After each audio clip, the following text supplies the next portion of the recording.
আমি আজকে একটা হেয়ার সিরাম তৈরি করব। দেখতে পাচ্ছেন এটা পেঁয়াজের খোসা আর এটা হচ্ছে কারি পাতা। এই ২ টা জিনিস আমি একটি পাত্রে চুলায় আমি অনেকক্ষণ ধরে এটা ফুটাবো।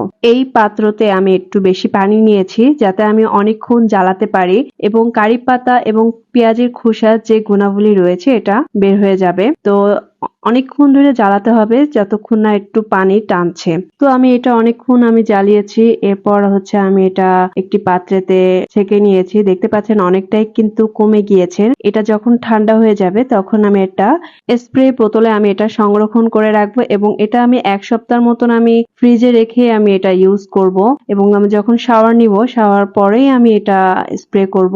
তো আমি শাওয়ার নেওয়ার পরেই আমি কিন্তু এটা আমি ইউজ করি। এতে কিন্তু কোনো কেমিক্যাল নাই। আপনি ন্যাচারাল ভাবেই কিন্তু আপনি আপনার চুলের যত্ন নিতে পারছেন। তো এই ছিল আমার ছোট্ট একটা মিনি ব্লগ। তো আপনাদের সাথে শেয়ার করলাম কিভাবে আমি আজকে হেয়ার সিরাম তৈরি করলাম। তো আপনারাও চাইলে এটা করতে পারেন। তো আজকে এই পর্যন্ত। সবাই ভালো থাকবেন, সুস্থ থাকবেন। আল্লাহ হাফেজ।